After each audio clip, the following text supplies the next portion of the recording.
నమస్కారం. ఘంటారావానికి స్వాగతం. ముందుగా ప్రధాన అంశాలు. ఉప ముఖ్యమంత్రిగా పవన్ కళ్యాణ్ బాధ్యతలు. విజయవాడ క్యాంప్ కార్యాలయంలో స్వీకరణ.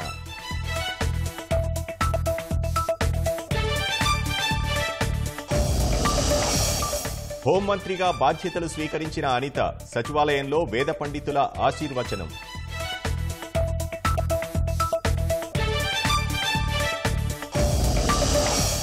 ప్రొటెం స్పీకర్గా గోరంట్ల బుచ్చయ్య చౌదరి. సభ్యులతో ప్రమాణం చేయించనున్న సీనియర్ నేత.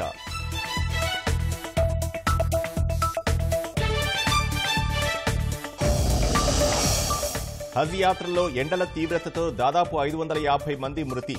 ఈజిప్ట్ దేశీయులు 300 మందికి పైగా ఉన్నట్లు అంచనా.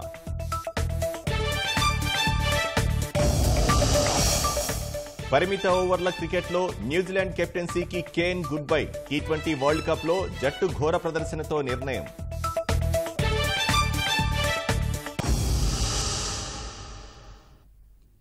ఉప ముఖ్యమంత్రి పవన్ కళ్యాణ్ బాధ్యతలు చేపట్టారు. రాష్ట్ర పంచాయతీరాజ్, గ్రామీణాభివృద్ధి, అటవీ, పర్యావరణ, శాస్త్ర సాంకేతిక శాఖ మంత్రిగా విజయవాడలోని క్యాంప్ కార్యాలయంలో తొలి ఫైల్పై సంతకం చేశారు.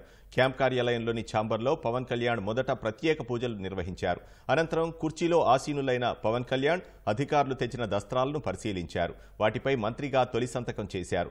బాధ్యతలు చేపట్టిన పవన్ కు పండితులు వేదాశీర్వచనం పలికారు. జనసేన సీనియర్ నేత నాగబాబు, మంత్రులు నాదెండ్ల మనోహర్, కందుల దుర్గేష్, ఎంపీ ఉదయ్ శ్రీనివాస్, పిఠాపురం తెలుగుదేశం నాయకుడు వర్మ పవన్ కు శుభాకాంక్షలు తెలిపారు. తాడేపల్లి మాజీ ఎమ్మెల్యే ఉండవల్లి శ్రీదేవి, జనసేనకు చెందిన నాయకులు, వివిధ శాఖల అధికారులు పవన్ ను కలిసి అభినందనలు తెలిపారు.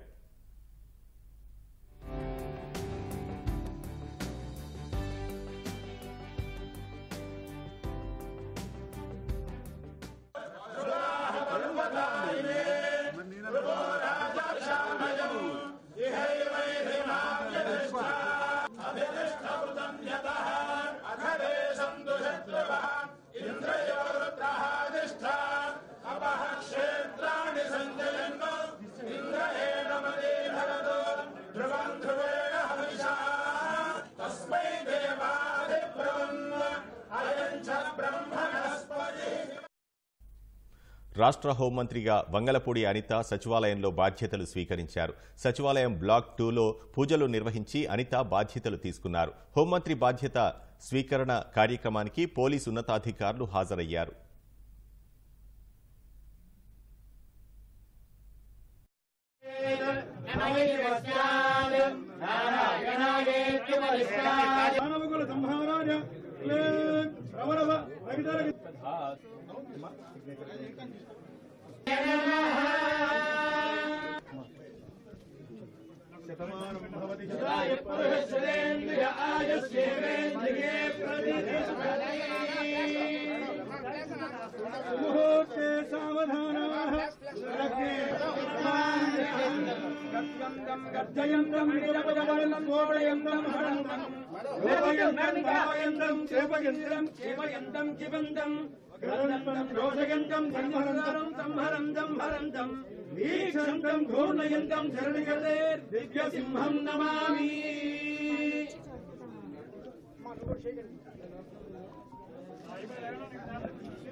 ఈరోజు అందరికీ కూడా మా అందరికీ కూడా గుర్తుండిపోయే రోజు. ఎందుకంటే ఎన్నో స్ట్రగుల్స్ ఫేస్ చేసి ఈరోజు అధికారంలోకి వచ్చిన తర్వాత కూడా సామాన్య మధ్యతరగతి కుటుంబానికి సంబంధించిన నేను ఒక సామాన్య టీచర్ని హోమ్ మినిస్టర్గా చేసిన చంద్రబాబు నాయుడు గారికి, లోకేష్ గారికి, పవన్ కళ్యాణ్ గారికి, ఎన్డీఏ లీడర్స్ అందరికీ కూడా, ముఖ్యంగా నా పాయకరపేట నియోజకవర్గ ప్రజలందరికీ కూడా పేరు పేరున ధన్యవాదాలు, నమస్కారాలు తెలియజేసుకుంటున్నా. ఏదైతే చంద్రబాబు నాయుడు గారు మా మీద పెట్టిన ఈ గురుతర బాధ్యతని సమర్థవంతంగా నిర్వహిస్తామని, దానికి ప్రతి ఒక్కరు కూడా సహాయ సహకారాలు అందించాలని నేను మనస్ఫూర్తిగా కోరుకుంటున్నా. ఏదైతే లాస్ట్ 5 yearsలో లా అండ్ ఆర్డర్ విషయంలో చాలా ఇబ్బందికరమైన పరిస్థితులు ప్రజలందరూ ఎదుర్కొన్నారు. ముఖ్యంగా గంజాయి డ్రగ్స్ విషయంలోని కానీ, విచ్చలవిడిగా ఉన్న గంజాయి డ్రగ్స్ నిర్మూలించడం కానీ, అదేవిధంగా అమ్మాయిల మీద జరుగుతున్న అఘాయిత్యాల మీద ఉక్కుపాదం మోపడం కానీ, రాబోయే కాలంలో లా అండ్ ఆర్డర్ విషయంలో ఎక్కడా కూడా ఎటువంటి ఇబ్బంది లేకుండా ఆంధ్రప్రదేశ్ ప్రజలందరూ కూడా సుఖ సంతోషాలతో ఉండాలని మనస్ఫూర్తిగా కోరుకుంటూ దానికి మేమందరం కూడా కృషి చేస్తాం. దానికి ప్రజలందరి దగ్గర నుంచి కూడా సహాయ సహకారాలు అందించాలని, మీడియా పరంగా మిమ్మల్ని అందరినీ కూడా సహాయ సహకారాలు అందించాలని మనస్ఫూర్తిగా కోరుకుంటున్నాను. ఎందుకంటే చాలా ఇష్యూస్ ఉన్నాయి. ఇప్పుడు దిశ పోలీస్ స్టేషన్ ఆల్రెడీ దిశ చట్టం ఏమీ లేకుండా దిశ పోలీస్ స్టేషన్స్ అనేది మార్చారు. ఆ దిశ పోలీస్ స్టేషన్ అనేది పేరు కూడా మార్చాలి. అట్ ద సేమ్ టైం చాలా ఇష్యూస్ ఉన్నాయి. పోలీస్ డిపార్ట్మెంట్ వాళ్ళు చాలా ఇబ్బందులు వాళ్ళు ఎదుర్కొంటున్నారు. డిపార్ట్మెంట్ వైజ్గా ఇబ్బందులు చాలా ఉన్నాయి వాళ్ళకి కూడా. ఈవెన్ ఇప్పటికీ కూడా కొన్ని పోలీస్ స్టేషన్లోని మినిమం ఎమ్యూనిటీస్ లేకుండా వాళ్ళు ఇబ్బందులు పడే పరిస్థితి కనిపిస్తూ ఉంది. అలాంటి విషయంలోని కానీ రాబోయే సిచ్యువేషన్స్లో ఇప్పుడు గాంజా డ్రగ్స్ విషయంలో ఏదైతే ఇనిషియేషన్ తీసుకున్నామో దాని మీద కూడా ఒక టాస్క్ ఫోర్స్ ఏర్పాటు చేసుకొని దాన్ని కూడా ముందుకు తీసుకెళ్లే కార్యక్రమంలో రేపు ఫర్దర్గా మేము కూడా ముందుకెళ్తాం. నేను ఈ రోజు ఏదో చంద్రబాబు నాయుడు గారికో పవన్ కళ్యాణ్ గారికో ఎన్డీఏ లీడర్స్కో మాకో పనిచేయమని చెప్పట్లే. ప్రజలకు అనుగుణంగా పనిచేయండి, ప్రజా రక్షణ విషయంలో పనిచేయండి. మీరు ఏదైతే కాకి డ్రెస్ వేసుకున్నారో దానికి గౌరవంగా మీరు అందరూ పనిచేయండి అని చెప్తున్నా. దాని మీద నేను ఈ రోజుకి కూడా స్టాండ్ అయి ఉన్నా. నేను ప్రతిపక్షంలో ఉన్నప్పుడు అదే మాట చెప్పాను, అధికారంలోకి వచ్చి హోమ్ మినిస్టర్ అయిన తర్వాత కూడా అదే మాట చెప్తున్నా.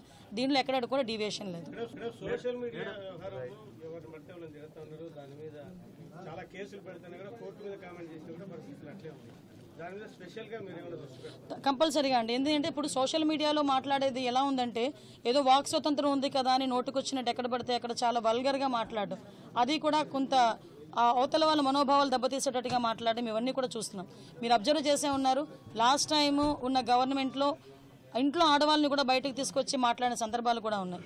ముఖ్యంగా వాటి విషయంలో కోర్టులు ఇన్వాల్వ్ అయినా జడ్జెస్ గురించి కూడా మాట్లాడిన సందర్భాలు ఉన్నాయి. అంటే వాళ్ళు ఏమనుకుంటున్నారంటే సోషల్ మీడియా అంటే నా పెన్ను నా పేపరు నాకు నచ్చింది రాసుకుంటాను అంటారు. కానీ నీకు నచ్చింది రాసుకుంటే నువ్వు ఇంట్లో బీరోలో పెట్టుకోవాలి, అంతేగాని పబ్లిక్ డొమైన్లో పెడితే అది పబ్లిక్ అవుతుంది. కాబట్టి అటువంటి విషయాలు కంపల్సరీ కోర్టు లాయర్ డిపార్ట్మెంట్ లీగల్గా కూడా దాని మీద నేను ఒకసారి చూసుకుంటాను, మాట్లాడతాను. నేను ఒకటి మాత్రం చెప్పగలనండి, ఏదో అనుకోవచ్చు అనిత హోమ్ మినిస్ట్రీకి వచ్చింది అమ్మాయికి ఏం తెలుసు. నిజంగానే హోమ్ మినిస్ట్రీలో నాకు ఓనమాలంటే ఇప్పటికిప్పుడు నేర్చుకుంటున్నా, ఇంకా నేర్చుకుంటా.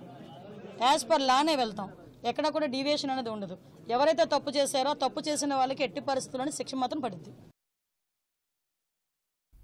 మంత్రి నారా లోకేష్ నిర్వహిస్తున్న ప్రజా దర్బార్ ప్రతి జిల్లాలోనూ నిర్వహించాలని ప్రజలు విజ్ఞప్తి చేస్తున్నారు. ప్రజా సమస్యల పరిష్కారం కోసం 4 రోజులుగా మంగళగిరిలో లోకేష్ నిర్వహిస్తున్న ప్రజా దర్బార్ కార్యక్రమానికి ఇతర ప్రాంతాల నుంచి ప్రజలు పోటెత్తారు.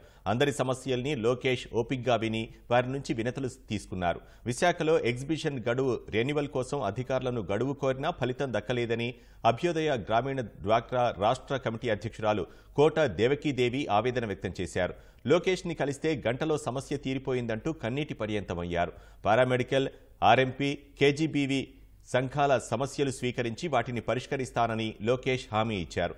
జిల్లాల్లోని ఇతర నేతలు లోకేష్ తరహాలోనే ప్రజా దర్బార్ నిర్వహిస్తే దూర ప్రాంతాల నుంచి అమరావతి వచ్చే సమస్య ఉండదని ప్రజలు అభిప్రాయపడ్డారు. జరిగిపోయిన 5 సంవత్సరాల్లో మేము డ్వాక్రా మహిళలు ఎన్నో కష్టాలు పడ్డాము. గవర్నమెంట్కు పేమెంట్ కట్టి లక్షలు కట్టి మేము చేసుకున్నామండి. ఆ లక్షలు కట్టినా కూడా ఎలక్షన్ కోడ్ ఉండి పోలీసు వారు పర్మిషన్ ఆపేశారు. మాకు డ్వాక్రా బజారు, చేనేత, మెప్మ అన్నీ చేతి వృత్తులండి.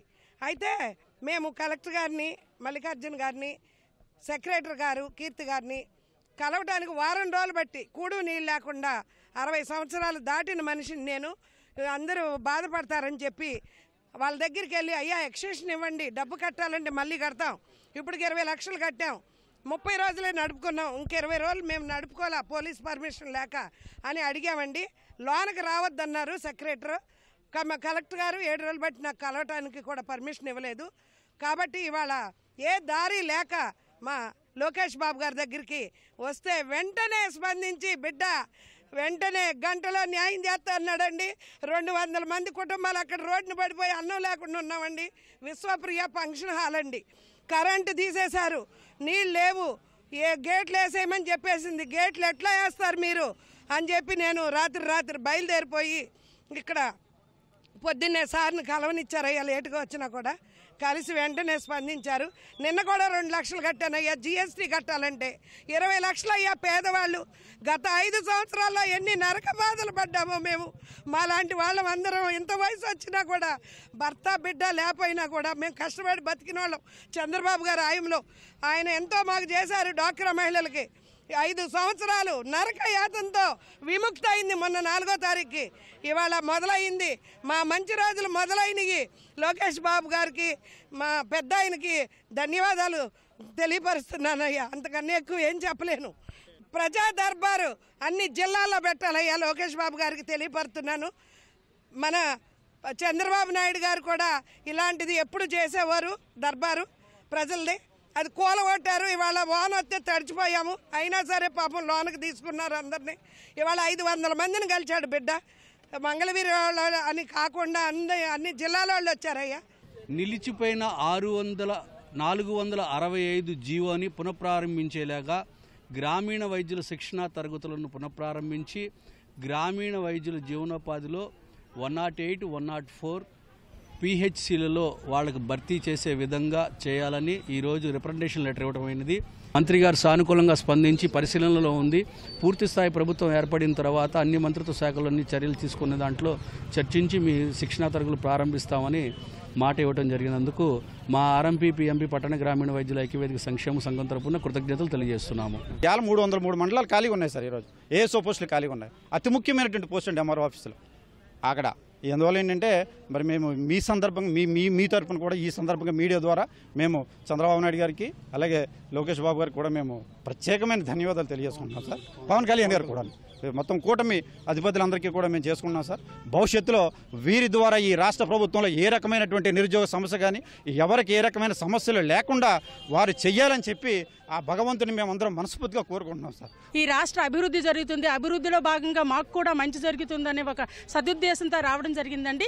లోకేష్ సార్ని కలిసాము. సారు చాలా మంచిగా రిసీవ్ చేసుకున్నారు. బాగున్నారమ్మా అని ఆప్యాయంగా పలకరించారు. మీతో నేను ప్రత్యేకించి మాట్లాడుతానమ్మా మీ విషయం అని చెప్పడం జరిగింది సార్. మాకు చాలా ఆనందంగా ఉంది. మనస్ఫూర్తిగా చెప్తున్నాం సార్, ఈ ప్రభుత్వంలో మాకు న్యాయం జరుగుతుందని విశ్వసిస్తున్నాం sir. Thank you very much. ప్రజాధనాన్ని తన సొంత అవసరాలకు వాడుకున్నారంటూ వైకాపా అధినేత జగన్మోహన్ రెడ్డిపై టీఎన్ఎస్ఎఫ్ రాష్ట్ర ప్రధాన కార్యదర్శి పెద్దిరెడ్డి రాజశేఖర్ రెడ్డి తదితరులు పల్నాడు జిల్లా ఎస్పీకి ఫిర్యాదు చేశారు. సీఎం హోదాలో 6,67,00,000 ప్రజాధనాన్ని సొంత అవసరాలకు దుర్వినియోగం చేశారని ఫిర్యాదులో పేర్కొన్నారు. తక్షణమే విచారణ జరిపి జగన్ను ఆయనకు సహకరించిన అధికారులపై కేసు నమోదు చేయాలని వినతిపత్రం అందజేశారు. బస్సుల కొనుగోలు విషయంలో వైకాపా ప్రభుత్వం తమను దొంగలుగా చిత్రీకరించి జైలుకు పంపారని మాజీ ఎమ్మెల్యే జేసీ ప్రభాకర్ రెడ్డి తీవ్రస్థాయిలో మండిపడ్డారు.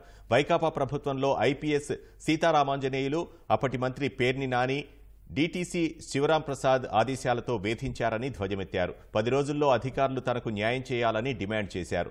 లేకుంటే ఎస్పీ కార్యాలయం, డీటీసీ ఆఫీస్ ముందు తాను తన కుటుంబ సభ్యులు నిరాహార దీక్ష చేస్తామని జేసీ ప్రభాకర్ రెడ్డి హెచ్చరించారు. ఇది తన వ్యక్తిగత విషయమని, చంద్రబాబు ప్రభుత్వానికి సంబంధించినది కాదని స్పష్టం చేశారు. ఈ విషయంలో ప్రభుత్వానికి చెడ్డ పేరు వస్తుందంటే అవసరమైతే పార్టీకి రాజీనామా చేస్తానని తెలిపారు. All officers, within 10 days, please let me know. If I am a thief, I'll agree. Otherwise, all the people has been suspended. High Court order emunde. You have to pay individual this thing. Andaru vachi bandu ready cheskoni monde. Manaki inti cheppina baada ee gadda vendanukuntaru. ఏదో నా కొడుకు MLA కావాలనో మా చంద్రబాబు నాయుడు గారు CM కావాలని ముక్కోలే. ఒక్కొక్క ఇంటికి ఒక కథ ఉంది. ఒక్కొక్క ఇంటికి ఒక కథ ఉంది. 2019 నుంచి నా కాన్స్టిట్యూన్సీలో ఏమేమి జరిగినాయో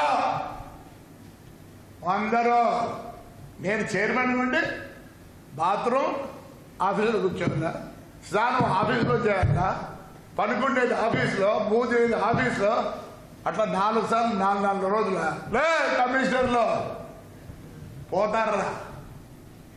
ఎవరిని స్పేర్ చేయను. నేను అంటే చాలు. నాకు జనం ఎవరికి వెళ్ళారు. within 10 days. Otherwise I am going to sit at SP's office. మీకేం సంబంధమా? మీకు సంబంధమా? ఎందుకు సంబంధం లేదు? పోలీసులు పంపించింది ఎవరు? డిఓసీలు పంపించింది ఎవరు? హైదరాబాద్కి కేసు కట్టింది ఎవరు? I'm not going to leave anybody. ఏంటి పవర్ అంటే ఏం కట్టావు? Telugu Desam senior MLA Gorantla Butchaiah Chowdary pro tem స్పీకర్గా వ్యవహరించనున్నారు. ప్రొటెం స్పీకర్గా వ్యవహరించాలంటూ బుచ్చయ్య చౌదరిని శాసనసభ వ్యవహారాల మంత్రి పయ్యావుల కేశవ్ ఫోన్ చేశారు. ఇందుకు ఆయన అంగీకరించారు. రేపు గవర్నర్ అబ్దుల్ నజీర్ బుచ్చయ్య చౌదరితో ప్రొటెం స్పీకర్గా ప్రమాణం చేయించనున్నారు. చంద్రబాబు తర్వాత అత్యధికంగా 7 సార్లు బుచ్చయ్య చౌదరి ఎమ్మెల్యేగా గెలిచారు. ఈ నెల 21, 22 తేదీల్లో జరిగే అసెంబ్లీ సమావేశాల్లో చంద్రబాబు, పవన్, జగన్ సహా ఎన్నికైన ఎమ్మెల్యేలతో బుచ్చయ్య చౌదరి ప్రమాణం చేయించనున్నారు. అమెరికాలోని లాస్ ఏంజల్స్లో ఎన్డీఏ కూటమి విజయోత్సవాలు ఘనంగా జరిగాయి. ఆంధ్రప్రదేశ్ ఎన్నికల్లో ప్రజాకంఠక పాలనకు అంతం పలికి తెలుగుదేశం, జనసేన, భాజపా కూటమికి ఘన విజయాన్ని అందించారంటూ తెలుగువారు అంబరాన్ని అంటేలా సంబరాలు చేసుకున్నారు. 100 కార్లతో ర్యాలీ నిర్వహించారు. ప్రజా వ్యతిరేక, నిరంకుశ పాలనపై పోరాటం చేసిన కార్యకర్తలను, అమరావతి రైతులను గుర్తు చేసుకున్నారు. పలువురు ప్రవాసాంధ్రులు ఎన్నికల ప్రచారంలో పాల్గొన్న సంగతులను గుర్తు చేసుకున్నారు. కూటమి విజయానికి దోహదపడిన అంశాలపై చర్చించారు. అమెరికా నుంచి మాతృభూమి సేవ కోసం ఏపీకి తిరిగొచ్చి ఎన్నికల్లో విజయం సాధించిన పెమ్మసాని చంద్రశేఖర్, వెనిగండ్ల రాము, కాకర్ల సురేష్, రోషన్ కుమార్ని గుర్తు చేసుకున్నారు.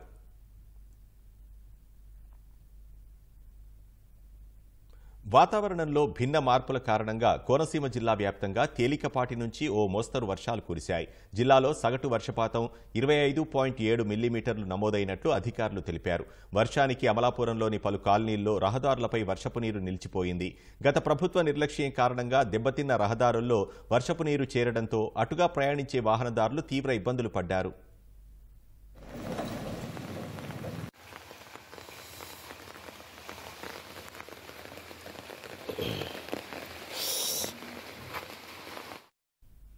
గుంటూరు జిల్లా తెనాలిలో భారీ వర్షం జనజీవనానికి తీవ్ర ఇబ్బందులు కలిగించింది. భారీ వర్షానికి ఈదురుగాలు తోడవడంతో భారీగా ఆస్తి నష్టం జరిగింది. గంటన్నర సేపు కురిసిన వర్షానికి లోతట్టు ప్రాంతాలు జలమయమయ్యాయి. నెహ్రూ రోడ్డులో కోటినాగయ్య వైద్యశాల నుంచి రజక చెరువు పార్కు వరకు రోడ్డుపై ద్విచక్ర వాహనాలు మునిగిపోయాయి. వాహనదారులతో పాటు స్థానిక ప్రజలు తీవ్ర ఇబ్బందులు ఎదుర్కొన్నారు.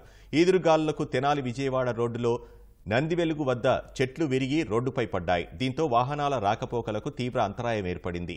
నందివెలుగు కూడలిలో ఏర్పాటు చేసిన భారీ హోర్డింగ్ విరిగిపడింది.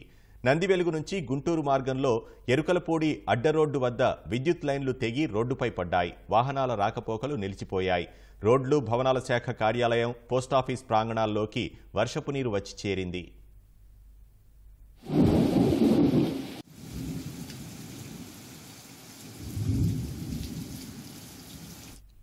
శ్రీకాకుళం జిల్లా ఇచ్చాపురంలో అర్ధరాత్రి ఈదురుగాలులతో వర్షం పడి పలుచోట్ల చెట్లు, విద్యుత్ స్తంభాలు నేలకొరిగాయి. దీంతో విద్యుత్ సరఫరాకు అంతరాయం కలిగింది. పలు ప్రాంతాల్లో రాకపోకలు స్తంభించాయి. మున్సిపల్ కార్యాలయం సమీపంలో ప్రధాన రహదారి వద్ద భారీ చెట్టు నేలకొరిగి రాకపోకలకు తీవ్ర అంతరాయం ఏర్పడింది. రైల్వే స్టేషన్కు వెళ్లే ప్రాంతంలో భారీ చెట్టు రోడ్డుపై ఉన్న ఆటోపై పడింది. రైల్వే స్టేషన్కు వెళ్లే వాహనదారులు తీవ్ర ఇబ్బందులు పడ్డారు.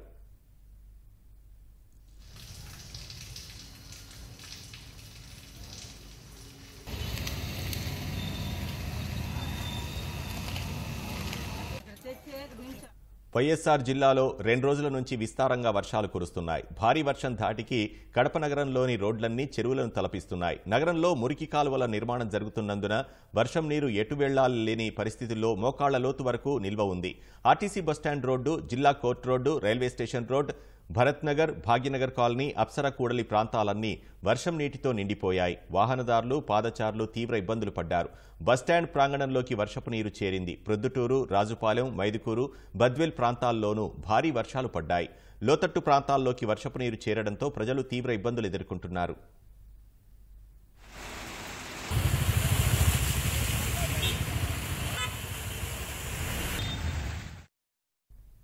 విశాఖలోని కేజీహెచ్లో నెలలు నిండని బిడ్డ ఆరోగ్యాన్ని కాపాడేందుకు ఓ తండ్రి పడిన కష్టం సామాజిక మాధ్యమాల్లో వైరల్గా మారింది. తూర్పుగోదావరి జిల్లా కోటనందూరుకు చెందిన అల్లు శిరీష అనే గర్భిణిని కుటుంబ సభ్యులు మంగళవారం కేజీహెచ్ ప్రసూతి విభాగంలో చేర్పించారు. నెలలు నిండకుండానే బిడ్డకు జన్మనివ్వడంతో ఆ శిశువును పిల్లల వార్డుకు అనుబంధంగా ఉన్న ఎన్ఐఎస్యూలో ఉంచాలని వైద్యులు సూచించారు. దీంతో ఆ పసికందుకు ఆక్సిజన్ పెట్టి ఎన్ఐసీయూకు బయలుదేరారు. సమయానికి సిబ్బంది లేకపోవడంతో బిడ్డ తండ్రి ఆక్సిజన్ సిలిండర్ను భుజాన వేసుకుని నర్సు వెనుక నడిచారు. ఈ దృశ్యాన్ని అక్కడున్నవారు వీడియో తీసి సామాజిక మాధ్యమాల్లో పెట్టడంతో ఇప్పుడు వైరల్గా మారింది. విషయం తెలుసుకున్న ఆసుపత్రి పర్యవేక్షక వైద్యులు సిబ్బందిని పిలిచి ఆగ్రహం వ్యక్తం చేశారు. అలాంటి ఘటనలు పునరావృతం కాకూడదని ఆదేశించారు. ఇక నుంచి కేజీహెచ్లో బ్యాటరీ వాహనాన్ని అందుబాటులో తెస్తామని తెలిపారు.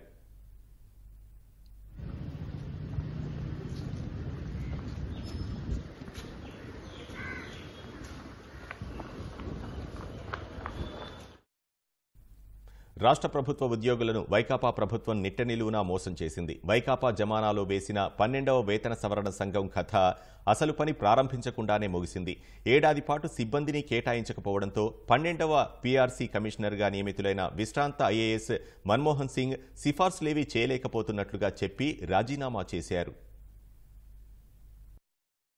రివర్స్ పీఆర్సీతో రాష్ట్ర ప్రభుత్వం ఉసురు పోసుకున్న నాటి సీఎం జగన్ వేతన జీవుల ఆక్రోశాన్ని చల్లబర్చేందుకు విశ్రాంత ఐఏఎస్ మన్మోహన్ సింగ్ సారథ్యంలో 12వ పీఆర్సీ కమిషన్ ఏర్పాటు చేశారు. అయితే రాష్ట్ర ప్రభుత్వ ఉద్యోగుల కోసం ఎలాంటి సిఫార్సు చేయనేలేదు. కనీసం ఒక్క విజ్ఞాపన పత్రమైనా తీసుకోకుండానే 12వ పీఆర్సీ కథ ముగిసిపోయింది. 12వ పీఆర్సీ కమిషనర్ మన్మోహన్ సింగ్ ఈ నెల 14వ తేదీనే ఆ పదవి నుంచి తప్పుకున్నారు. తనను రిలీవ్ చేయాల్సిందిగా సీఎస్ నీరబ్ కుమార్ ప్రసాద్ కు లేఖ రాశారు. 2023 జూలైలోనే తనను పీఆర్సీ కమిషనర్ గా అప్పటి ప్రభుత్వం నియమించినప్పటికీ ఉద్యోగులను సిబ్బందిని కేటాయించకపోవడంతో ఎలాంటి సిఫార్సులు చేయలేకపోయినట్టు పేర్కొన్నారు. తక్షణం తనను రిలీవ్ చేయాలని సీఎస్ కు రాసిన లేఖలో మన్మోహన్ సింగ్ కోరారు. ఉద్యోగులపై జగన్ మోసకారితనానికి ఇదో నిదర్శనమని ఉద్యోగ సంఘాలు ఆగ్రహం వ్యక్తం చేస్తున్నాయి. 12వ పీఆర్సీ వేస్తున్నట్లు గొప్పలు చెప్పి దాదాపు ఏడాది పాటు కనీసం కార్యాలయాన్ని సిబ్బందిని కేటాయించకపోవడం నయవంచనే అని ఆక్రోశిస్తున్నారు. 11వ పీఆర్సీ అమలు కోసం 2022లో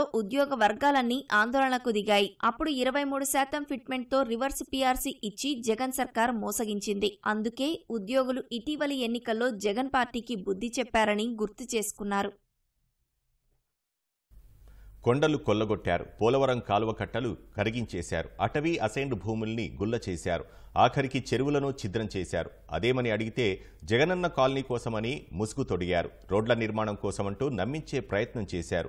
అయితే లక్షల కోట్ల ఘనపు మీటర్ల మట్టితో ఏ కాలనీని మెరక చేశారు, ఎక్కడెక్కడ రోడ్లు వేశారు, అసలు తీసుకున్న అనుమతుల పరిధేంటి, అడ్డదిడ్డంగా తవ్వేసుకున్నదెంత? ఉమ్మడి కృష్ణా జిల్లాలో 5 ఏళ్ల పాటు సాగిన మట్టి దందాపై గనుల శాఖ అధికారులు లెక్కలు తీస్తున్నారు.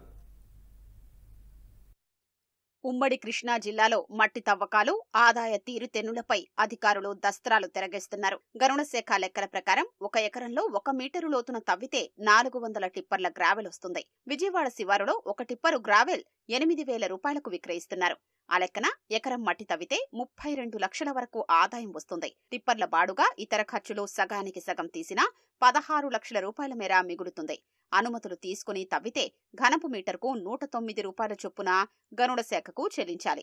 అంటే ఎకరాకు 4,36,000 చొప్పున గనుల శాఖకు రాయల్టీ చెల్లించాలి. కానీ ఉమ్మడి కృష్ణా జిల్లాలో గత 5 ఏళ్లలో గోరంత అనుమతులు తీసుకుని కొండంత తవ్వకాలు జరిపారు.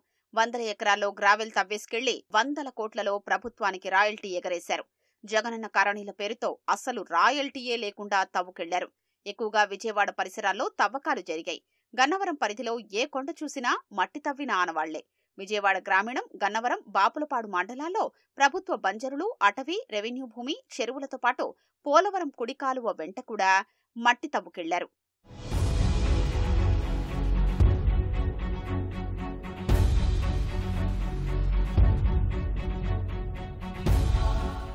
పది ఎకరాలు చెరువు ఉందండి గతంలో.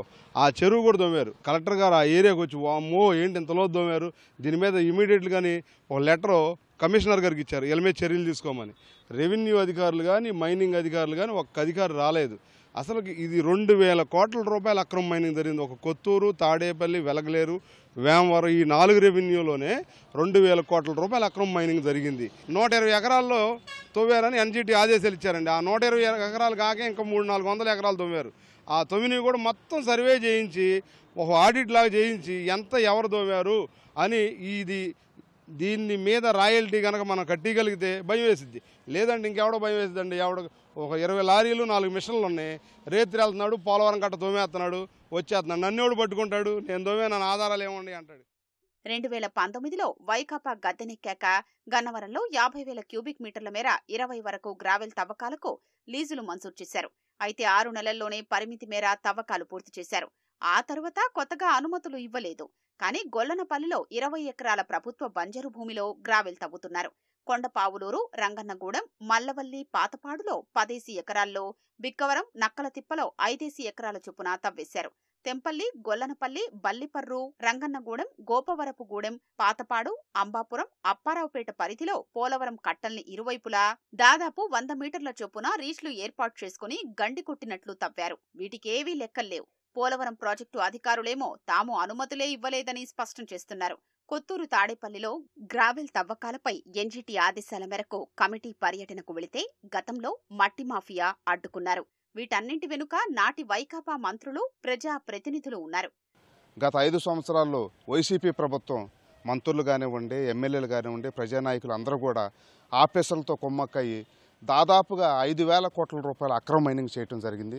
దాని మీద మేము హైకోర్టులో, నేషనల్ గ్రీన్ ట్రిబ్యునల్లో పోరాటం చేస్తున్నాము. సిబిఐ ఎంక్వైరీ కూడా కావాలని అడగటం జరిగింది. ఇప్పుడు కొత్త ప్రభుత్వం వచ్చింది. దాంట్లో ఎవరైతే బాధ్యులు ఉన్నారో వాళ్ళందరి మీద కేసులు పెట్టమని ఎన్జీటీ ఆర్డర్స్ కూడా ఇచ్చింది. ఈ ఫైల్ మొత్తం తీసుకొని గనుల శాఖ మంత్రి కొల్లు రవీంద్ర గారిని, ప్రభుత్వంలో పెద్దల్ని కలిసి దీని మీద పూర్తి ఎంక్వైరీ చేసి దోషేసిన సొమ్మును మొత్తాన్ని కూడా రాబట్టాలని మేము వినతిపత్రం ఇవ్వదలుచుకున్నాము. కూటమి ప్రభుత్వం అధికారంలోకి వచ్చాక గ్రావెల్ అక్రమ తవ్వకాల లెక్కలు ఆరా తీస్తున్నారు. కక్ష సాధింపులా కాకుండా ప్రభుత్వ వనరుల్ని దోచిన వారి నుంచి రాయల్టీ కట్టించాలనే లక్ష్యంతో ముందుకు కదులుతున్నారు.